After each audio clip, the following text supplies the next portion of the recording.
Yo, so just wanted to show my Super Quantum deck that I spent a lot of time on. One of my favorite decks, and I actually was able to get a very decent, how should I say, decent performance out of locals that we have here. Nothing too crazy, but it was about 6 rounds, undefeated in Swiss up until top 8. There's about like 32 players this week, so quite a few bit of people. Deck performed phenomenal. Very few changes I would make. So I'll kind of just explain everything in my card choices for the deck.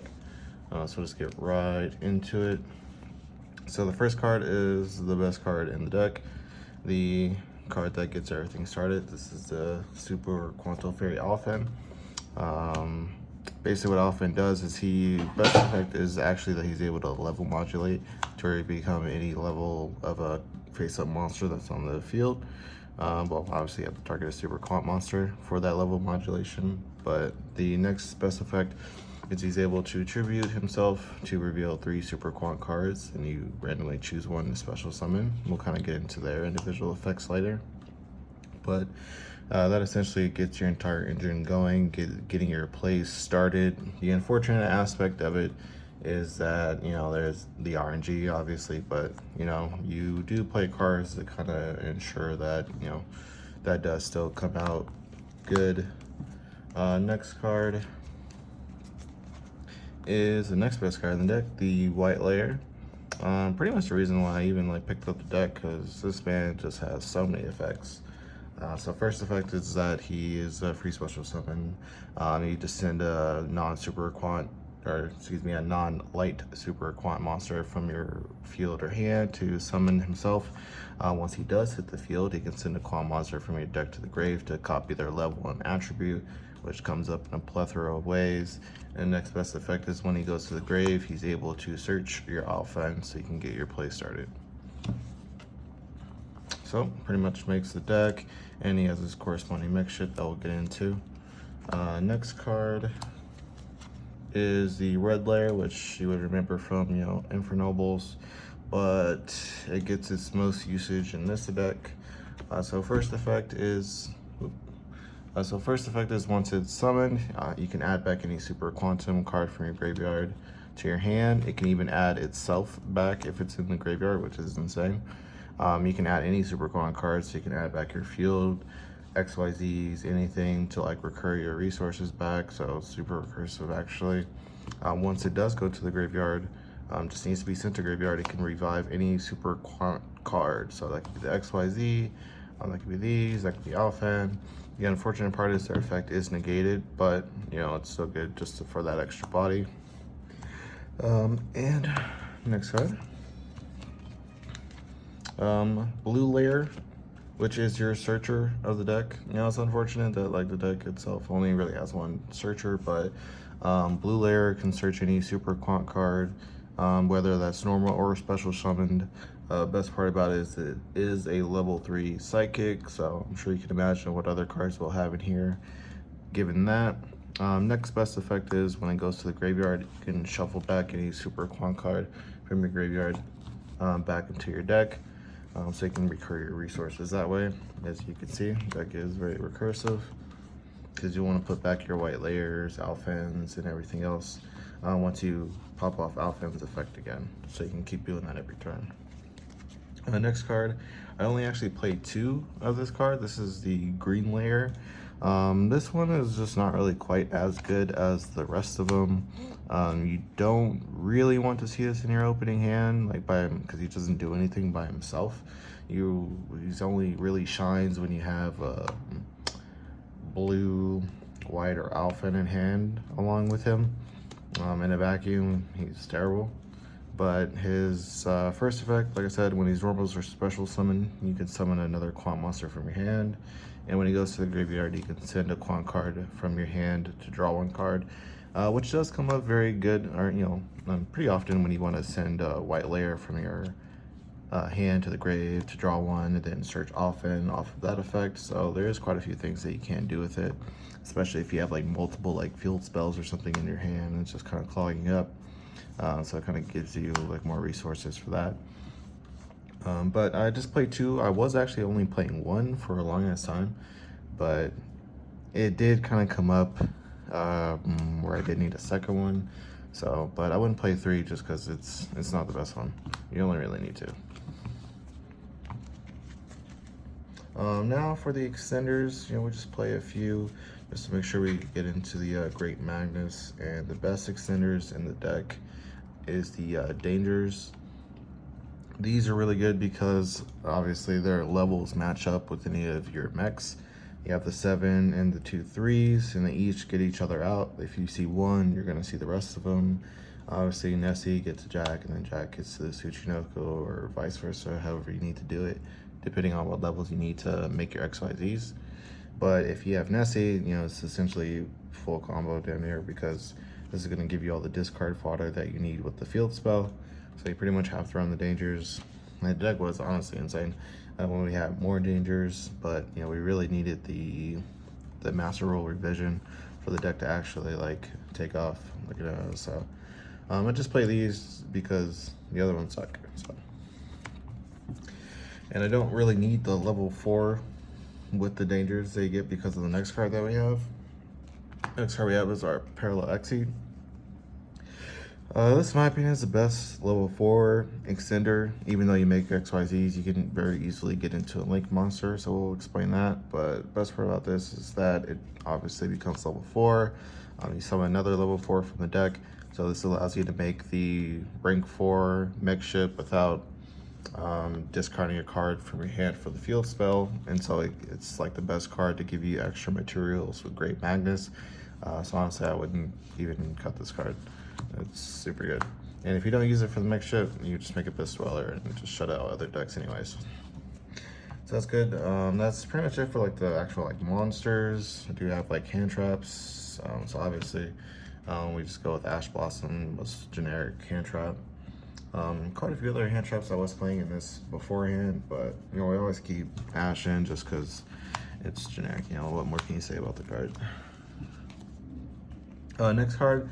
Actually, like flexible. I was running Gamma in here for the longest time, and Gamma is actually like really insane in the deck because if you just start with normal summon Alphan, tribute Alphan, then if they ash you, you just Gamma. It's amazing. But which is especially good because Call Brother Graves at 1. But there are times to where you don't want to start with Alphan because you need more than that to get into Magnus. So if you need to summon Red Layer first and then Alphan, Gamma doesn't necessarily help you in that instance. So I did, end up replacing it for another card because the main killer of this deck is Nibiru. So I was able to actually counter Nibiru playing Orange Light.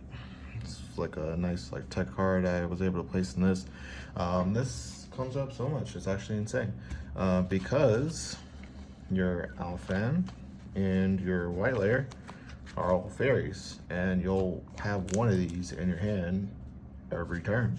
Because this one is going to give you this one, and if you've already opened one, you're going to search a second one, so you're just going to have a free one in your hand. So by the time you end your combo and they think you're in the Nibiru range, drop the Orange Light, discard this, get rid of Nibiru or anything else. Crazy. Orange Light, super good. Next is the spells. Next best card on the deck is the field spell. This kind of gets everything going. Terraforming is just kind of another copy of that. What the field spell does, like I was saying before, you discard a card in your hand. So obviously the best thing to discard is the Danger. Discard Danger Nessie. Target one of your Super Quantum cards on the field, and then it places them in their corresponding mech ship, which we'll kind of get into in a minute. That is not once per turn, no matter what your opponent says. And then after that, you target 3 Super Quantum XYZ monsters, whether they're on your field or in your graveyard. So that does come up, especially for late game. And then you make that into the Great Magnus, and we'll get into why he's so amazing later. But yeah, this is necessary. You have to play 3 plus the terraforming. Got to get into the field because your plays don't work unless you have it. So you do kind of have to risk like bricking on the field possibly, even though it doesn't come up too much. There's ways to search it. There's ways to get rid of extras, like I was saying with the green layer, search it with blue, so it's okay to you need to max out on it. Next card. Now you don't necessarily need to play this card because, you know, it is extremely expensive right now, but Prosperity is insane in the deck because you can just get that one extra card that you need to make your combos going. You do not need to actually play Prosperity. I played the deck for the longest time with Pot of Desires, and honestly, Pot of Desires is almost better than Pot of Prosperity because Prosperity is just like the 1-for-1, but Pot of Desires is a +1, and that's great when you need the hand advantage and more cards to discard for the field spell. And the deck itself is so recursive with blue layer being able to shuffle back all of your super quant cards. So you really only need to keep like one of each like quant monster in your deck in rotation to keep offense effect going every turn. So Pot of Desires works phenomenal in the deck. Since you do run so many copies of each card, it doesn't matter like what you banish, you'll always have enough like quant monsters. So I just have Prosperity because I have it for other decks, of course, and it's just honestly insane. Yeah, you know, if you have it, play it. If you don't, just play Desires. It's perfectly fine. Next card. Don't need to play this card either because I wasn't playing it for like the longest time, but I happen to have to, so I'm playing it. You can easily replace this with another card like, let's say, Gamma, like I was talking about earlier, or any other like extender that you like in the deck. This is good because to me it feels like a Call by the Grave, like a hand trap kind of deterrent in a way to kind of play around it, and it's good just for when you need to go second to get around a board. This came in clutch versus a Prankist player because he had to trigger his Butler, and that was amazing.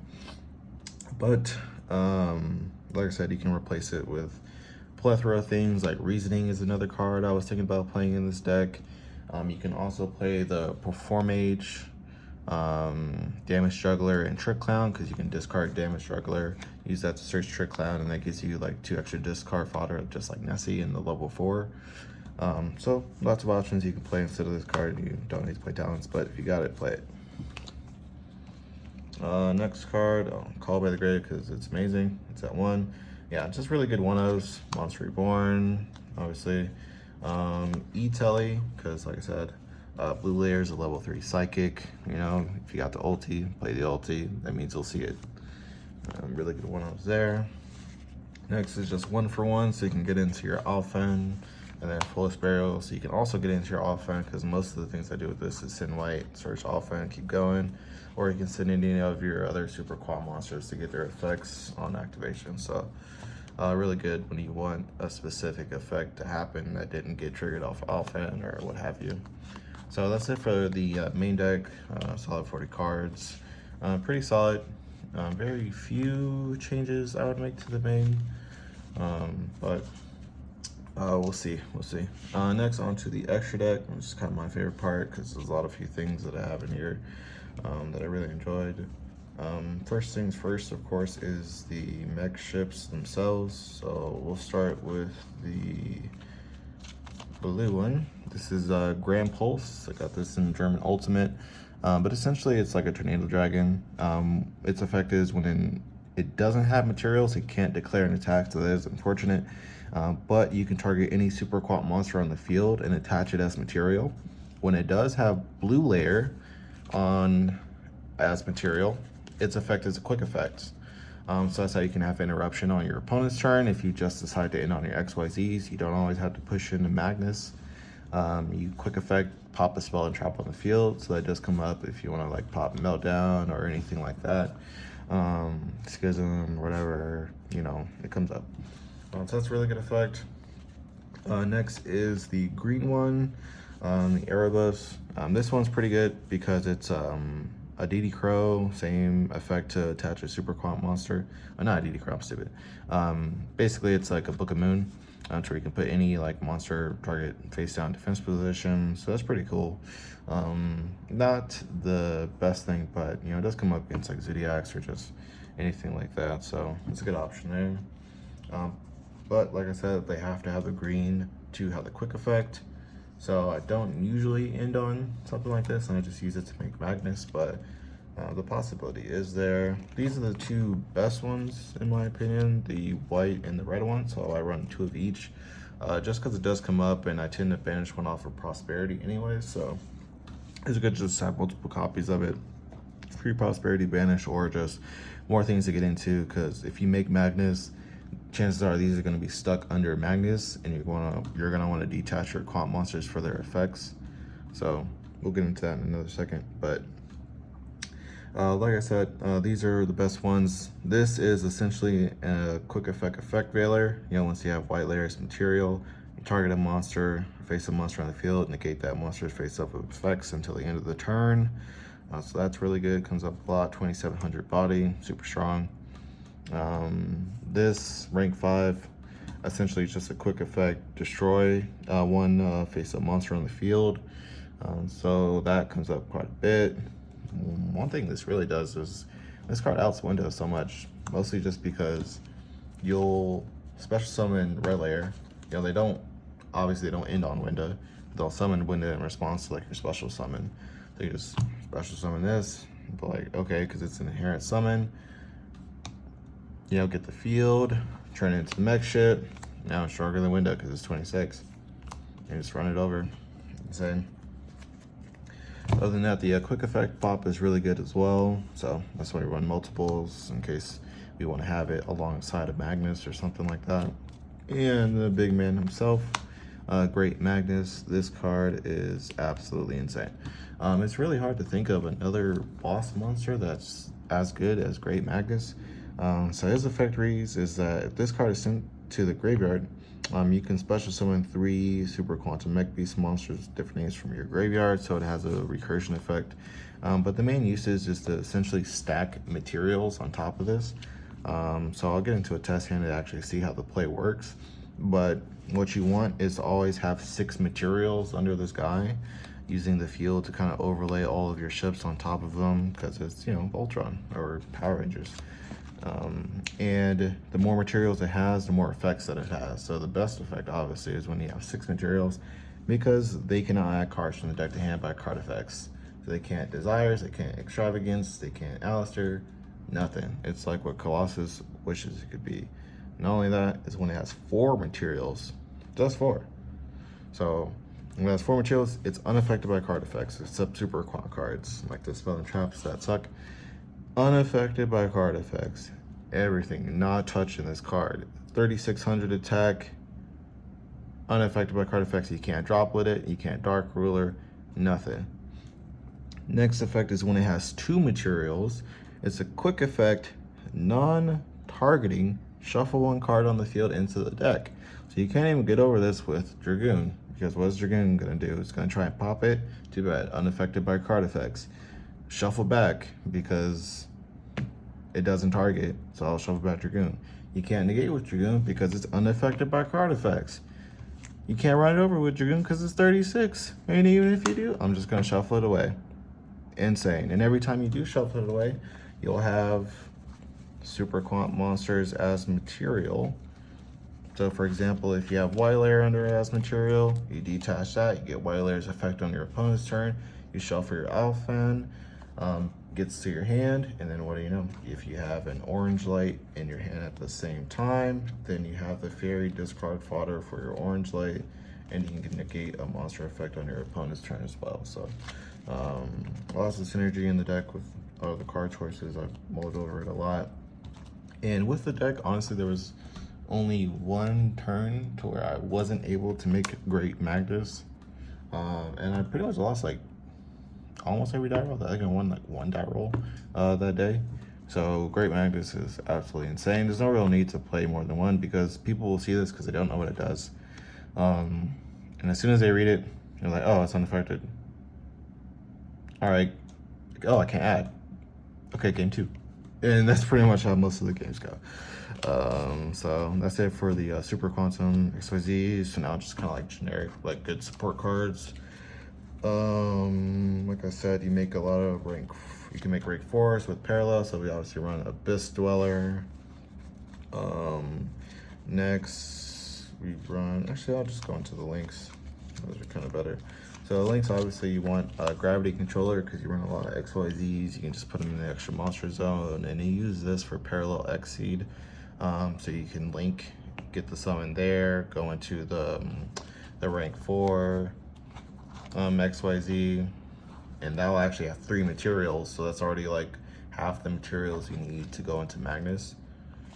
And with that, so that's pretty good. Like I said, even if you link off an XYZ, it doesn't matter because it can attach them from the graveyard as well. They don't all need to be on the field. When you do send Great Magnus from the field to grave, usually sometimes I'll have him here, and if he's low on materials, you can link him away into Gravity Controller. His effect will trigger, and he'll summon 3 quant monsters from your graveyard to the field, and then you can just link that away into Megaclops, and now your opponent has to deal with that. Crazy.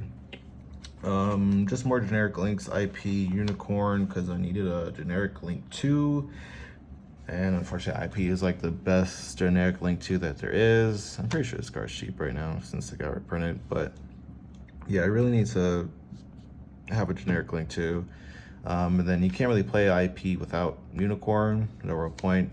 Honestly, most of the time I just banish this off of Prosperity anyways, but there were some games to where it came up to where it's good to have the generic link 2 to go into just to get rid of things.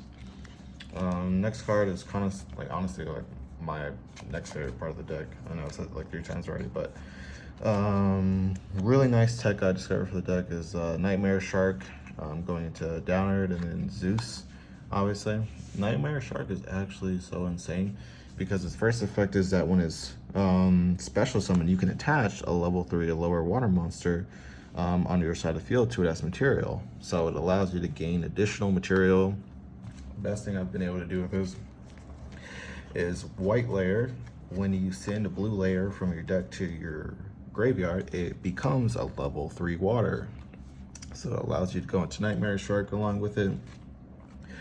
Or if you use your Dangerous to go into it, then you have the level 3 water on the field that you can get the extra material for, because you do need to detach one to attack directly. So it kind of is like Barbo in that instance, you know, kind of mimicking that effect there. You can attack directly with that, and so you overlay with Downer to get the extra material, and then you go into Zeus, and then you have a huge Zeus.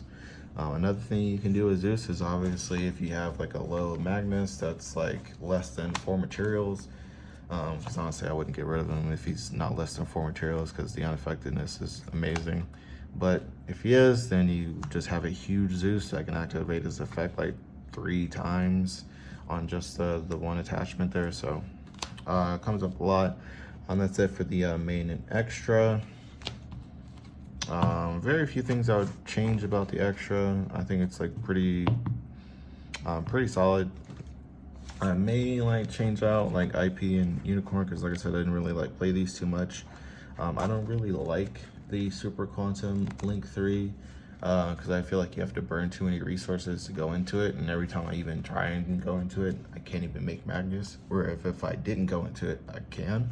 So since it's not, you know, Master Rule 4, you need links to do things, it's not really necessary to play that card in my opinion, so I don't. Next side deck is just pretty like generic, you know, not too much spice in here unfortunately, but yeah.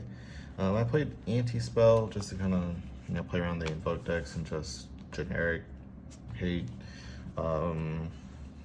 which is especially good, especially if I can't get into Magnus. It's another way just to kind of like play against those kind of decks that need those searchers and Deer Servant, Invocation, Meltdown, and all that. It just kind of helps against that. Yeah, I'd probably change this out for something else like Dimensional Barrier, or I don't know, a bunch of other things. Really, the side deck is up to your locals, wherever you go, or whatever format we're in. Phantasma is actually really insane in the deck, not only because it's Phantasma, it fixes your hand if you have too many of things, if you've like bricked, and it's level 7. So that's great when you need to make your rank 7, so it actually has some synergy in the deck there, and obviously the targeting protection is really good. It's not good enough to main in this format in my opinion. I used to main it before, but you don't want too many cards that don't help you combo unless they're like absolutely necessary, like Orange Light and all those other cards. Next is Nibiru. Got the one goal because my friend has my other secret, but yeah, just really good for getting over people. This is unfortunately the bane of this deck's existence. Nibiru is like just a crutch.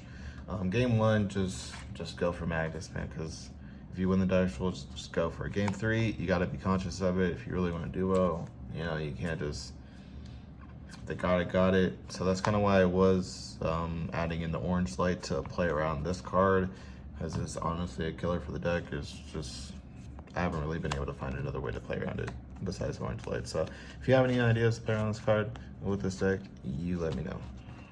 Yeah. Dark Ruler, I was playing Droplet, but Droplet obviously takes a card out of your hand, and you want as much hand advantage as you can get with your field spells, so you can always discard to go into your mech ships.